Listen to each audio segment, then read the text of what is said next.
Erev Tov, shalom à tous. On est très content de se retrouver avec le Rav Shaul David Bochko pour Midreshet Yehuda Manitou. Et ce soir, on va parler un petit peu de la relation entre l'homme et Hachem. Bechavod, Rav Bochko. Shalom, shalom à tous. Alors, de manière plus précise, on va parler des alliances. Le mot brit qui est utilisé dans la Torah à plusieurs reprises. Alors, il y a une Gemara fort intéressante qui se trouve dans le traité de Brachot. Il parle du Birkat Hamazon, cette Gemara, et nous dit des choses très importantes qu'il faut dire dans le Birkat Hamazon. Rabbi Eliezer Omer, Kol shelo amar eretz chemda tova urechava bevirkat haaretz, celui dans la deuxième bénédiction du Birkat Hamazon, qui m'a pas dit que la terre d'Israël elle est bonne, elle est formidable, ou Malchut Beit David bebonei Yerushalayim, et qui n'a pas mentionné la royauté de David dans la troisième bénédiction, celle de Jérusalem. Eh bien, lo yatsa yedei chovato. Il n'a pas, son Birkat Hamazon n'est pas malade, il faut le refaire. Nachum Azaken Omer, Nachum l'Ancien ajoute, Tzarich sheyizkor bo brit. Il faut que dans la deuxième bénédiction, il ajoute avec Eretz Israël l'alliance. Rabbi Yossi Omer, l'alliance c'est la Brit Mila. L'alliance. Rabbi Yossi Omer, Tzarich sheyizkor ba Torah.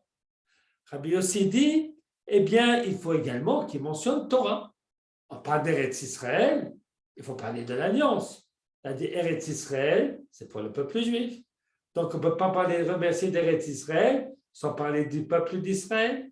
Donc, il faut mentionner l'alliance entre HaKadosh Baruch Hu et le peuple d'Israël. Il faut aussi mentionner Torah, parce que la Torah, c'est notre langue du peuple juif. Alors le Gemara dit, Rabbi Yossi Omer, Torah. Il faut aussi mentionner Torah. Plimu Omer, Plimu dit, Sheyakdim Brit la Torah. Il faut qu'il fasse précéder la notion de l'alliance avant celle de la Torah. Comme nous disons, dans le Birkat Hamazon d'aujourd'hui, on dit d'abord, Al-Britra Shechatam Tabif Sarenu, c'est-à-dire on avance, on parle d'abord de l'alliance et ensuite de la Torah. Et il dit pourquoi? La Torah a été donnée dans 3 alliances. C'est quoi ces 3 alliances? C'est ce qu'on va voir. Et la Brit Mila, elle a le mot alliance, Brit, se trouve 13 fois mentionné dans la fin de la paracha de Lech Lecha. Alors, on nous mentionne ici déjà 4 alliances. On voit l'alliance d'Abraham pour la Brit Mila, et on voit qu'il y a 3 alliances de Torah. Puis en fait, il y a encore une 5e alliance, qui est celle de l'alliance qui a été faite avec Noach. C'est une alliance aussi, le mot Brit s'y trouve, et on parle de l'arc-en-ciel. Alors, on a en tout 5 alliances. L'alliance avec Noach, l'alliance avec Abraham, 3 alliances de Torah. C'est quoi ces 3 alliances de Torah? Eh bien, la première, c'est l'alliance au temps de Matan Torah. Il y a une alliance qui a été faite entre Israël et HaKadosh Baruch Hu. Une 4e alliance, Barvot Moab, qui va dans les plaines de Moab à la fin des 40e années, qui va être renouvelée par les Juifs au temps de Josué dans les monts de Grizim, comme c'est expliqué dans la paracha de Kitavo. Et une 5e alliance juste avant la mort de Moshe Rabbeinu. Alors nous allons essayer d'expliquer ces 5 alliances. Qu'est-ce qu'elles engagent? Un brit, une alliance, c'est quelque chose qui engage les 2 parties. Alors quel est l'engagement de l'homme et quel est l'engagement de Dieu? Pourquoi 5 alliances? Qu'est-ce qu'on a besoin de 3 alliances? Si on est allié, on est allié. Il n'y a pas besoin d'encore une alliance. Alors, c'est ce que nous allons essayer d'étudier ensemble dans les quelques minutes que j'ai le privilège d'être avec vous, nos chers auditeurs. Alors, on va commencer par la première alliance, celle de Noach. Alors, je vous apporte ici un texte. Tac, vous ne voyez pas, il faut que je fasse, comment on appelle ça, share screen. Je fais share screen. Je fais share screen. Et je ne trouve pas mon truc, peut-être qu'il n'est peut-être pas ouvert. Alors maintenant, je vais faire share screen. Voilà.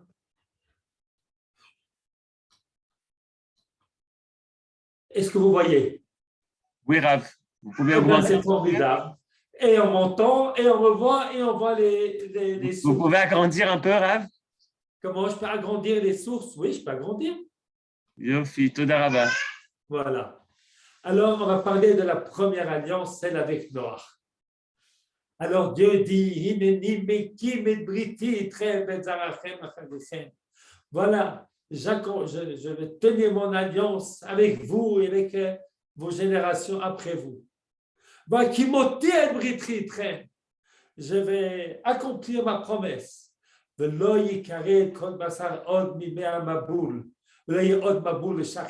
promets, il n'y aura plus de ma boule. Il y a un signe de cette alliance. L'arc-en-ciel, j'ai donné le Od Beini, Brit Beini Oben Haaretz. Et je me souviendrai de mon alliance entre moi et vous et entre toute la créature. Alors, la question qui se pose, si Dieu ne veut pas détruire le monde, il n'est capable de détruire. Personne ne lui demande de détruire le monde. Il fait ce qu'il veut. Il n'a pas besoin d'une alliance pour pouvoir ne pas détruire le monde. S'il y a une alliance, eh bien, il faut qu'il y ait deux côtés. Quel est le côté de l'homme? Alors, Rachid nous explique que cette alliance n'est pas venue comme cela. Et c'est que Noach est sorti de l'arche, et puis il faut qu'il continue la vie. Alors, Noach a dit à Dieu, mais ça ne vaut pas la peine. On va mettre des enfants, mes enfants vont avoir des enfants, et ils vont mal se conduire, et un beau jour, tu vas tout détruire. Alors, moi, je refuse. Je fais la grève. J'attends tranquillement mon dernier jour, et puis on arrête de développer ce monde. Alors, Dieu dit non, Dieu lui dit à Noach, non, vous allez continuer. Toi, Ham, Shem, Yefet, mariez-vous, ayez des enfants, je ne vais pas détruire le monde. Maintenant, bon, d'accord. Alors, il y a une alliance de deux parties. Nous, on continue d'avoir des enfants, on continue de développer le monde, et toi, Dieu, tu ne vas pas le détruire. Mais pourquoi tu n'irais pas le détruire? Et qu'est-ce qui va changer? Si, comme la première fois, les gens ont fait des choses méchantes, ils vont aussi faire des choses méchantes maintenant. Et comment est-ce que tu vas empêcher que le monde va courir de lui-même à sa destruction? Alors là vient l'arc-en-ciel. L'arc-en-ciel, ça vient nous dire que Dieu va faire un coucou sur le monde. Parce que l'homélie, bien entendu, on a souvent parlé de cela, mais si Dieu ne se mêle pas un petit peu, il va de nouveau arriver à sa destruction. Et c'est ainsi que le Keshet, cet arc-en-ciel, ça, c'est un coucou d'Hachem qui vient dire, voilà, je suis là, n'ayez pas peur. Alors, c'est quoi l'arc-en-ciel? Ramban explique, je crois, c'est de l'eau et de la lumière. L'eau en hébreu, c'est Geshem. Geshem, c'est Gashmiut, c'est ce qui est matériel. Et puis la lumière, et Ner Mitzvah, de Torah Or, c'est la spiritualité. Et Dieu dit, voilà, il promet à Noach, je vais donner la Torah à un moment ou à un autre. Le monde ne sera plus abandonné à lui-même, et puis je vais me mêler quand il faut. Alors c'est ainsi que cette première alliance, il y a véritablement un double engagement. L'engagement de l'homme de continuer à développer le monde, à mettre des enfants au monde. Et l'engagement de Dieu, c'est de ne pas laisser le monde à lui-même. HaKadosh Baruch Hu va se mêler. Il ne va pas laisser les méchants toujours dominer le monde. Et comme signe de sa présence, eh bien, c'est cette lumière qui entre dans la pluie et qui nous crée un arc-en-ciel. Alors ça, c'est pour la première alliance, celle de Noach. Alors qu'avec Abraham, eh bien, il faut une alliance de plus. On va faire un pas de plus dans le rapport entre l'homme et Hachem. L'homme, avec le grand H, ou petit H, comme on veut, mais c'est l'humanité tout entière, on ne leur demande pas énormément. On leur demande tout simplement bien de développer le monde de manière honnête, etc. Et puis Dieu ne va pas détruire le monde de son côté. Mais avec Abraham Avinu, on passe à une deuxième étape. On va demander quelque chose à l'homme, enfin, ou à Abraham. Ce qu'on va lui demander, c'est la Brit Mila, c'est l'alliance dans la chair. Et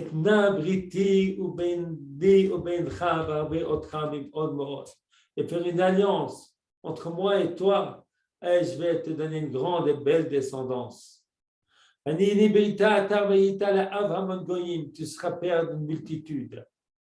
On ne t'appellera plus Abraham, on t'appellera Abraham. Et frère, au travers de et t'attirer le goyim, il y a des rois qui vont sortir de toi. Je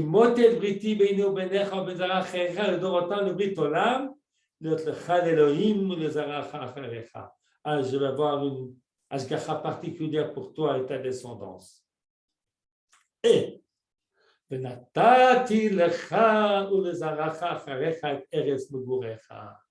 mon alliance, c'est te donner Eretz Israël. Donner Eretz Israël, c'est une intervention encore beaucoup plus forte que celle qui était promise à Noir. S'il y a vraiment des très, très, très méchants, on va réussir à les éliminer. Là, il y a une alliance d'un peuple, tu veux être ton Dieu, je vais m'occuper de toi et je vais te donner Eretz Israël. Et ça, c'est mon côté à moi. Vous allez garder mon alliance.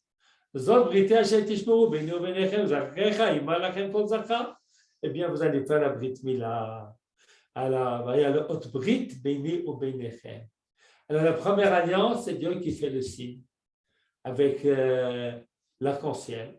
Et la deuxième alliance, c'est nous qui faisons le signe dans notre chair, disons ainsi que nous sommes un peuple à part, avec une ashgacha particulière, à qui Hachem a promis Eretz Israël. Alors, on a avancé dans l'histoire des alliances. On est à un moment absolument fondamental dans l'histoire de l'humanité. C'est le moment fondamental. D'ailleurs, Noah, c'était un moment fondamental. Il dit, je me mêle. Et puis maintenant, il dit, je me mêle par l'intermédiaire des descendants d'Abraham Avinu en leur donnant Eretz Israël comme héritage. Alors, on est passé véritablement d'une deuxième étape très importante dans l'histoire de l'humanité. Maintenant, il y a une troisième alliance. Cette troisième alliance, elle ne va pas se faire qu'avec Abraham en tant que père du peuple d'Israël, mais elle va se faire avec le peuple d'Israël tout entier. Alors ça, c'est marqué à la fin de la paracha de Mishpatim. Parce que l'histoire de Matan Torah est divisée en deux parties. On nous parle dans la paracha de Yitro des 4 premiers jours du mois de Sivan, Rishon, Sheni, Shlishi, Revi'i. Et puis dans la paracha de Mishpatim, on reprend le 4e jour, 5e jour, 6e jour, où il va avoir le don de la Torah. Alors, il y a une différence entre les premiers jours et les derniers jours. Les premiers jours, il y a une espèce de dialogue extraordinaire qui se fait entre Moshe Rabbeinu qui monte sur le mont Sinaï et puis qui raconte au peuple d'Israël qui va recevoir la Torah. Et les enfants d'Israël disent, on ne veut pas seulement recevoir de toi, on veut entendre directement. Il y a ici une soif d'Israël de recevoir la Torah. Mais les mots que l'on retrouve dans la paracha de Yitro, c'est la paracha, tout ce qu'Hachem nous demande, nous allons le faire. Mais dans la paracha de Mishpatim, là, on va parler de l'alliance, on va dire les versets tout de suite. Eh bien, les enfants d'Israël vont dire quelque chose d'autre. Ils vont dire, Naaseh ve'mishma, et on va essayer de comprendre qu'est-ce qu'il y a d'extraordinaire dans cette troisième étape dans l'alliance. Vayirtov Moshe et kol divrei Hashem. Moïse écrit toutes les paroles de Dieu. Rachid parle de qu'est-ce qu'il a écrit, Paradouma, et puis Kibud Davaem, et puis les lois civiles. Vayashkem baboker, vayiven nisbeach tachat ha'ar, ushtem eschem atzeva, lisnem asar shiftei Israël. Et 12 monuments concerne chacun pour une des tribus d'Israël. Yishlach et Naarei Bnei Israël, Rachel explique que c'était les premiers-nés qui étaient les prêtres à l'époque. Vayalu Olot, Vayizboku Sfachim, Shlamim La'Hashem, elles ont fait des sacrifices. Vayikach Moshe Chatzi Adam, Vayasem Baganot, Vayichatzi Adam Zarak al Mizbeach. Moshe a pris la moitié du sang, il l'a mis dans des ustensiles, et l'autre moitié, il a giclé sur le Mizbeach. Vayikach Sefer Abrit, il a pris le livre de l'Alliance, la Torah. Vayikra Bozne Ha'am, il a lu aux oreilles du peuple. Enfin, c'est une partie de la Torah. Toute la Torah n'est pas encore donnée.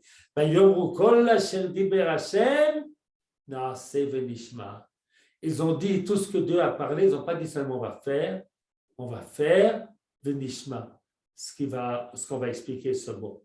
Moshe et Adam, Moshe prit le sang, Yizrok alaam. Il avait jeté une moitié sur le Mizbeach, qui représente le représentant de Dieu sur terre, et puis il jette l'autre moitié sur le peuple.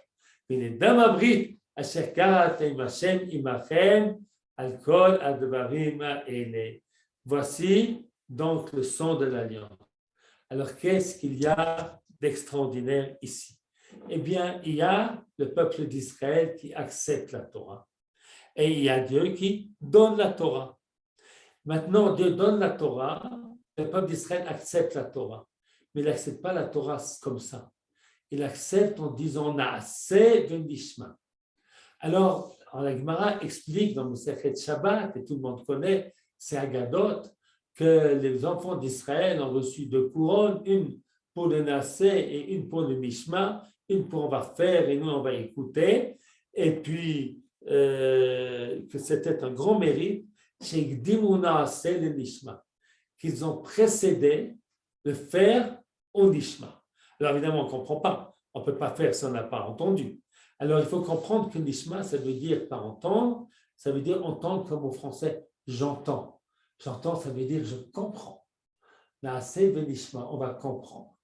Alors tant que les enfants d'Israël étaient dans l'action seulement, ce n'est pas une alliance.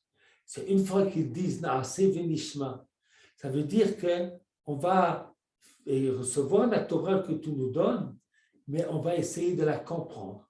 On va essayer de l'intégrer en nous très, très profondément. On va essayer à ce que cette Torah, elle fait partie de notre être. Alors maintenant, on va comprendre différemment qu'ils ont précédé le Naaseh au Nishma. Alors la première explication, bien entendu, c'est qu'on accepte de faire, même si on n'a pas tout compris. Mais il y a une autre explication qui semble ressortir de nos versets. Eh bien, le Naaseh est un Naaseh qui va amener au Nishma. Ce n'est pas un Naaseh idiot, ce n'est pas un Naaseh perroquet. C'est un avènement, on va faire. Si on ne fait pas, on ne peut pas comprendre. Mais on va faire pour pouvoir comprendre, pour pouvoir s'identifier, pour pouvoir vivre avec cela. Alors, on est dans une étape fondamentale de l'histoire juive ici. C'est Dieu qui donne la Torah et les enfants d'Israël qui acceptent la Torah, pas seulement de la faire, mais de la comprendre, de l'étudier, de faire ce que nous faisons ce soir ensemble, d'étudier ensemble. Ça pouvait être ensemble et puis vous partager vos questions, vos réponses, etc. Ça serait formidable. Et pour le moment, on est à l'époque du Zoom.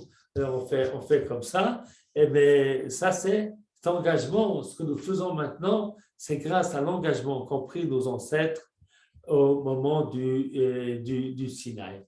Alors, c'est un événement d'une très grande portée. Alors, vous voyez, on a dépassé ce qui s'est passé chez Abraham Avinu. Abraham Avinu, eh bien, c'est la notion de peuple. On est le peuple juif, on est distingué des nations grâce à la Brit Mila. Maintenant, on a fait un pas de plus, c'est celui de la Torah. Et alors, on se rappelle cette Gemara de Brachot que nous avons citée en début du shiur et qu'on va essayer de comprendre. Voilà. Donc, c'était Rabbi Eliezer qui disait que tout celui qui n'avait pas dit que la terre d'Israël était belle, bonne, grande, extraordinaire, eh bien, n'a pas accompli la volonté d'Hachem. Nachum Azaken Omer Tzarich Sheiskomo Brit. il faut mentionner également l'alliance. Parce que Eretz Israël, eh bien, il faut bien comprendre que ça a été donné au peuple juif, et rien qu'au peuple juif. C'est pour ça qu'il y a une alliance. C'est-à-dire, parce que si on mentionne que Eretz Israël, on a donné Eretz Israël, super, donné un bon cadeau, voilà, ben, bien, je suis très content d'avoir ça, puis je le partage avec d'autres, etc. Eh bien, non, non, non, non, non. Hein, n'oublie pas que c'est Eretz Israël, eh bien, ça va avec l'alliance que nous sommes fidèles à Eretz Israël, comme Eretz Israël va nous être fidèle à nous.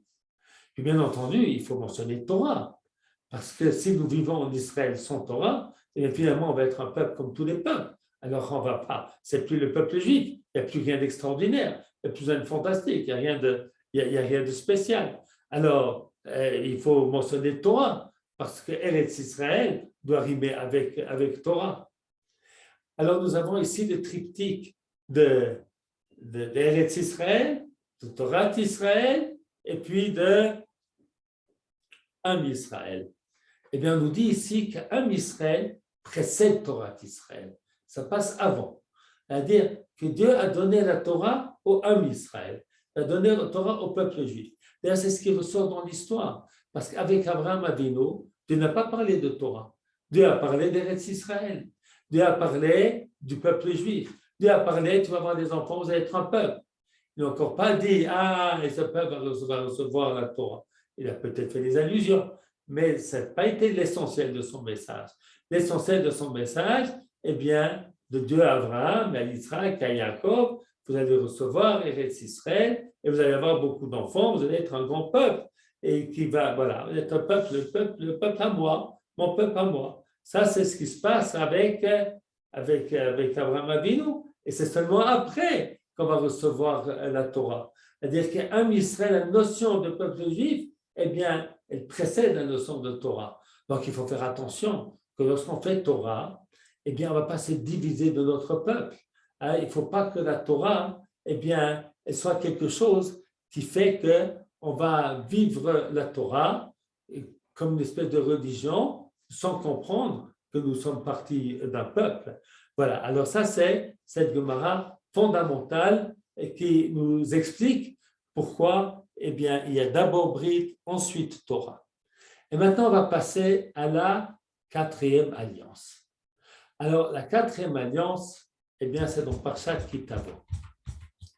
À la fin de Ki Tavo, Vatavo el hamakom hazeh, vayetz, alors c'est Moshe Rabbeinu qui raconte, vous êtes venus à cet endroit-là, c'est-à-dire c'est de l'autre côté du Jourdain, vayetz Sichon melech Heshbon, Bo melech Habashan, ikratenu lemalchama, ces peuples-là nous ont fait la guerre, maintenant on les a frappés.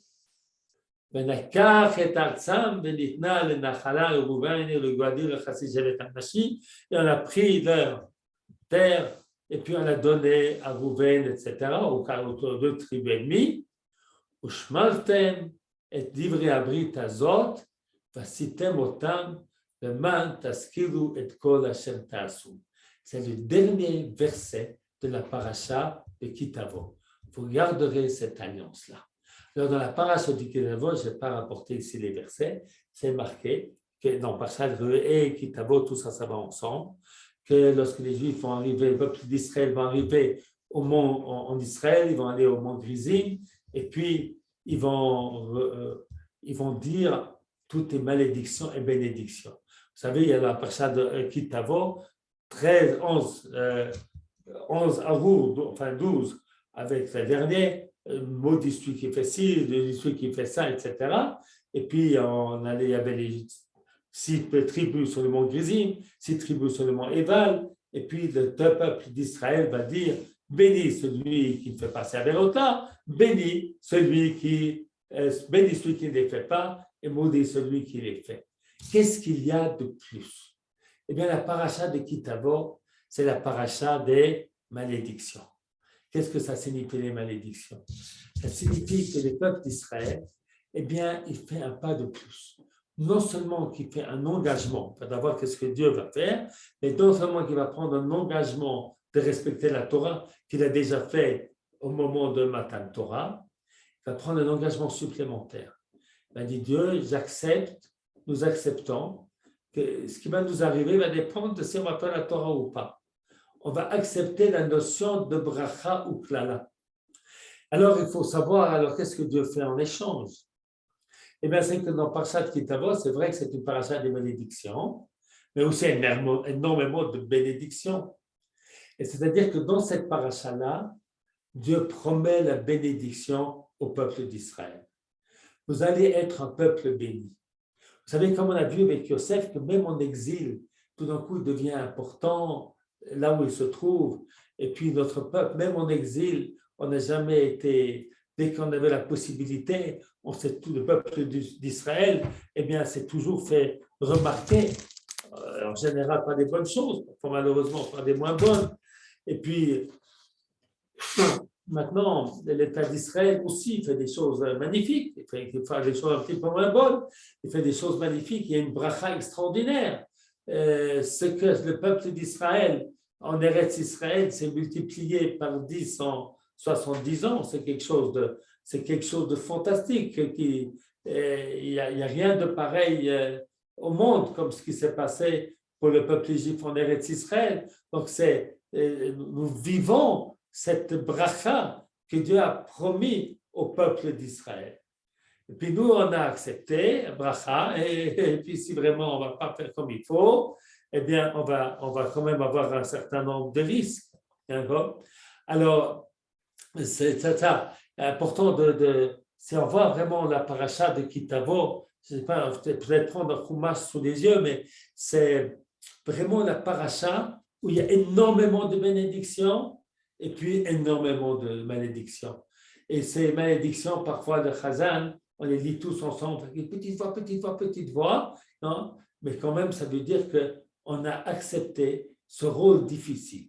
Le rôle difficile du peuple d'Akodesh Baruch Hu, eh bien, qui va vivre des moments magnifiques, fantastiques, extraordinaires, mais qui va aussi affronter de très grandes difficultés, tout ça parce qu'il est le peuple d'Hachem Yitbarach, et comme peuple d'Hachem Yitbarach, il a des devoirs, alors il a des avantages, des privilèges, et il a des devoirs, et s'il ne va pas faire nos devoirs, ça va peut être difficile. Alors, ça c'est ce que nous voyons dans la fin de Parasha Kitavo. Maintenant, on va passer à la Parasha de Nitzavim. Alors, ce Parasha de Nitzavim, c'est juste après Kitavo, mais nous avons pas une nouvelle alliance, je ne veux pas parler de nouvelle alliance parce que ça fait chrétien, comme une alliance qui détrône la précédente. Ça, c'est chez les chrétiens. Chez nous, chaque alliance ne détrône pas la précédente. Chaque alliance est un ajout du côté de l'homme et du côté de Dieu. Du côté de l'homme, c'était Noach qui dit « je vais avoir des enfants, je vais continuer ». Abraham, je vais faire la Brit Mila. À Chorev, que nous avons à Chorev, eh bien, que nous allons essayer de comprendre la Torah, la faire avec tout notre cœur. Et puis, nous avons cette quatrième étape, eh bien, on accepte ce rôle difficile d'être le peuple d'Israël. Donc, chaque alliance n'est pas quelque chose qui ôte la précédente, mais qui s'ajoute à la précédente. Alors, nous aussi, on continue à développer le monde. C'est la promesse que Noach a faite. Elle nous concerne tous aussi. La Brit Mila d'Abraham, on continue à le faire, etc., etc. On continue d'étudier la Torah. Donc, ce sont pas, de ce que je parle d'une nouvelle alliance, ce n'est pas une nouvelle alliance pour contrer les précédents, mais pour avoir un ajout. Alors, qu'est-ce qui se passe dans Nitzavim, dans la cinquième alliance? Alors, c'est le dernier jour de la vie de Moshe Rabbeinu, et il rassemble tout le peuple d'Israël. Et il leur dit, Atem nitzavim hayom kulchem lifnei Hashem Elokechem. Vous êtes dressés, debout, tous, devant Hashem, votre Dieu. Roshechem, shiftechem, ziknechem, beshotrechem, kol ish Israël. Tous les Juifs, des plus grands aux plus simples. Tapchem, neshechem, begercha Hashem bekerem machanecha. Les enfants, les épouses, les convertis, Hashem bekerem machanecha. Rashi explique que c'est des convertis qui se sont fait convertir de manière pas très catholique, pas très honnête. Vous êtes là, pourquoi? L'ovrecha bivrit Hashem Elokecha ubalato, asher Hashem Elokecha koret imcha hayom. Alors, pour te faire passer dans l'alliance d'Hachem ton Dieu, la Allah, c'est la malédiction, ce qui est, on rappelle la paracha de Kitavo, Asher Hashem Elokecha Koret Imcha Hayom. Alors, il y a un mot extrêmement important ici, le Ovrecha. Rashi explique que le Ovrecha, eh bien, ça ne veut pas dire te faire passer, mais ça veut dire faire que tu passes. Ça veut dire que toi, maintenant, il y a quelque chose d'intéressant. C'est toi, Kodesh Israël, c'est chacun en particulier, et tous en collectivité. Alors, comment ça tient tout ça? Eh bien, ça veut dire que chaque juif a une responsabilité personnelle dans l'alliance du peuple d'Israël avec Hachem. L'alliance, elle est entre le peuple, mais il y a une responsabilité individuelle de chacun du peuple. Vous savez, c'est comme des mitzvot comme ça. Il y a des mitzvot qui sont des mitzvot collectives, comme Kriyat Torah. Le gars est parti au milieu de la tfila, le Kriyat Torah, il n'a pas entendu, il a dit, allez, il a dû partir pour... Il n'a pas besoin de chercher une Kriyat Torah ailleurs. La mitzvah de Kriyat Torah, c'est une mitzvah de la collectivité, pas une mitzvah de l'individu. Mais maintenant, aucune mitzvah collective ne peut se faire sans les individus. La même chose, la mitzvah de conquérir Israël et d'y habiter. C'est une mitzvah collective du peuple d'Israël de prendre possession du pays. Un individu tout seul ne peut pas le faire. Mais ça ne peut pas se faire sans la participation des individus. Et c'est ainsi, l'alliance est une alliance de chaque individu, il a une responsabilité. Mais on va aller un petit peu plus loin, que nous dit le verset, « Velo itrem levadechem anochi koret et abrit azot et ala azot, כי את אשר ישנו פה עמנו היום לפני השם אלוקינו, ואת אשר איננו פה עמנו היום. L'alliance, je le fais avec ceux qui sont là, avec ceux qui ne sont pas là. Puis il y a des petits points dans la Torah pour nous enseigner quelque chose d'extrêmement important. La notion de achayut, la notion de responsabilité collective. Kol Yisraël arevim ze laze. Alors voilà le chidouche ici, le ovrecha, te faire passer toi, faire que toi, en tant qu'individu juif, tu passes, tu entres dans l'alliance. Mais l'alliance avec le peuple, ça veut dire quoi que moi j'entre dans l'alliance? Ça veut dire que moi, en tant qu'individu, j'ai une responsabilité pour l'alliance du peuple d'Israël tout entière. Alors, ces petits points qu'il y a dans la Torah, eh bien, il y a une discussion dans la Gemara. Eh bien, on va prendre l'explication la plus facile. La plus dure, c'est de dire qu'une fois qu'on est arrivé en Eretz Israël, c'est marqué à la suite du Passouk, Kanistarot Hashem Elokeinu vanigrot lanu levaneinu adola. C'est là-dessus que se trouvent les petits points. Qu'est-ce que ça signifie? Anistarot Hashem Elokeinu, ce qui est caché, c'est Hashem notre Dieu. Vanigrot lanu levaneinu adola. Mais il y a deux explications dans la Gemara. L'explication dure, c'est tant qu'on n'est pas entré en Israël, Anistarot Hashem Elokeinu. C'est une avéra que quelqu'un a fait en privé et qu'on ne sait pas. Ça, c'est l'affaire de Dieu. Ce n'est pas notre affaire à nous. Aniglot, lanu levaneinu. Et les niglot, ça, on a une responsabilité. Ça, on a une responsabilité dès qu'on arrive en Eretz Israël. Et maintenant, il y en a qui disent non.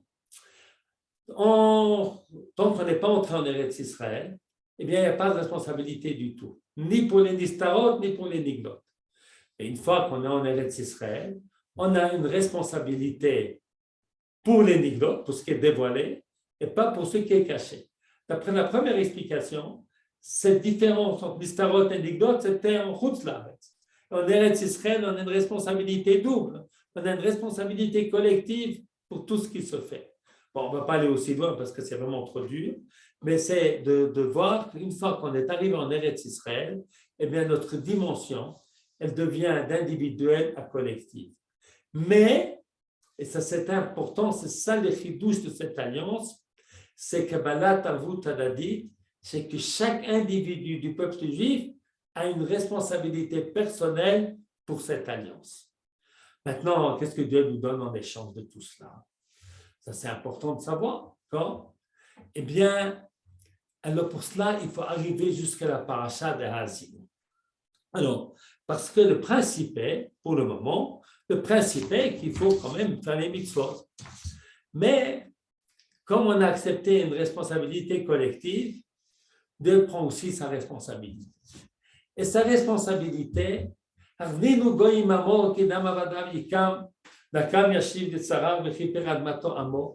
explique le Ramban sur ce verset-là, qu'il y a dans cette promesse, qui est la suite de Nitzavim Vayelech, il y a dans cette promesse que Dieu va garder son alliance et sa promesse en Israël, quel que soit, que l'on soit fidèle ou que l'on ne soit pas fidèle.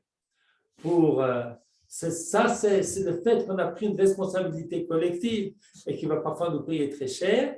Eh bien, va venir le temps où Dieu, eh bien, il va nous dire, ah, vous êtes extraordinaire, vous avez fait bien des choses, alors maintenant, on va faire stratégie à l'envers. Ceux qui font du bien, ça va sauver le peuple d'Israël tout entier.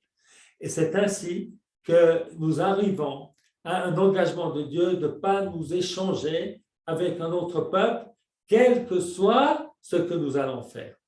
Et alors, on va terminer en lisant quelques versets de Yeshayahu, du chapitre 54, eh bien, c'est ce que nous vivons aujourd'hui. Alors, c'est magnifique de voir cela.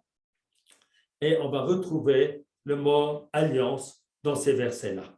Alors, Roni Akarav Loyalada, eh bien, réjouis-toi, Akara, celle qui était stérile, Loyalada, qui n'a pas d'enfant, Pitri Rina Betsaali, Lochala, qui Rabim Bene Shomema Bene Boulam Hashem. Il y a plein d'enfants. Tout le corps Israël va se remplir. Achib Komo Alech, Irot Mishkotai Yatoa, Tarsoch Arichim Etarai Vetottai Chazeki. Élargis-toi, élargis tes frontières pour pouvoir recevoir tout le monde. Qui a minus molti frotzi.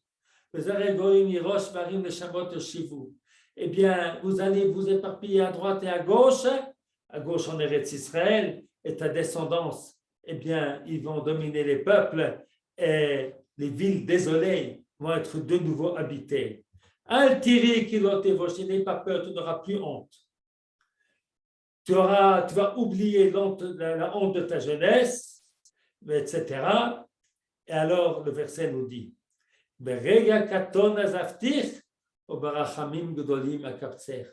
tout ce qu'on a vécu pendant 2000 ans de tsarot, c'était un instant de colère.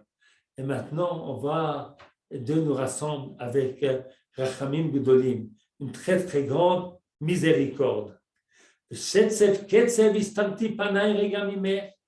À cause de ma colère, un instant, je veux détourner mon regard de toi. Charité éternelle, je t'ai pris en pitié, dit ton sauveur Hachem. Qui met noir. Alors maintenant, on parle de l'alliance. Qui met noir, zot li asher nishbati mavor b'mei noach od al haaretz, ke nishbati mikzof alayich ou migor bach. Eh bien, tout comme les eaux de Noé, que j'ai promis à Noach qu'il n'y aura plus de ma boule, ainsi j'ai juré de ne plus mettre en colère contre toi. Qui arim yamushu vagva otamutenu, v'chazdi meitech lo yamush, Brit Shlomi, Lotamut, Amar Merachmech Hashem.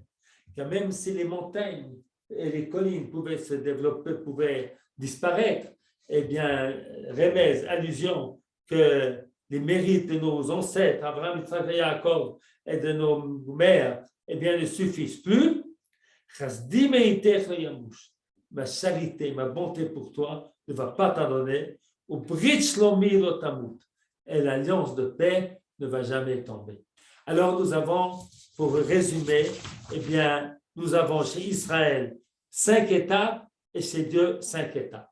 Première étape chez les hommes, de continuer à développer le monde. Deuxième étape, Brit Mila. Troisième étape, Naseh Benishma. Quatrième étape, recevoir les brachot et les klalot. Cinquième étape, Avut Hadadit, responsabilité collective. Et chez Dieu, première étape, ne pas détruire le monde. Deuxième étape, donner Eretz Israël aux descendants d'Abraham. Troisième étape, leur donner la Torah. 4e étape, la bénédiction avec son corollaire. Et puis, 5e étape, de ne pas nous échanger et que finalement, la Goula viendra, quel que soit. Voilà pour ce petit cours d'aujourd'hui, l'histoire des alliances d'Israël.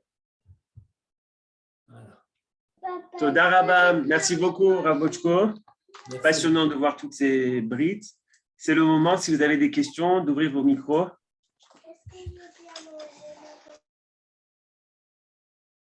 Rav, c'est pas vraiment, mais est-ce qu'on pourrait peut-être parler des 5 léchonotes de Géoula aussi? Est-ce que peut-être il y a un parallèle ou... Très bonne idée, mais je vous laisse le soin. Ouais, c'est pas mal, c'est une bonne idée. Votre Seti nous est sorti d'Égypte, eh bien c'est, voilà, comme la vie recommence. Puis Salti, c'est la Goula, c'est peut-être, ça c'est peut-être bien la Gouda du peuple. Bon, on peut faire un rachat comme ça. Je vous laisse le faire. Et quand la Il faut réfléchir. Il y a d'autres questions, d'autres remarques, chers amis? Eh ben, merci beaucoup, Bochko. C'est très bien, que des bonnes choses. Bonne santé à tous.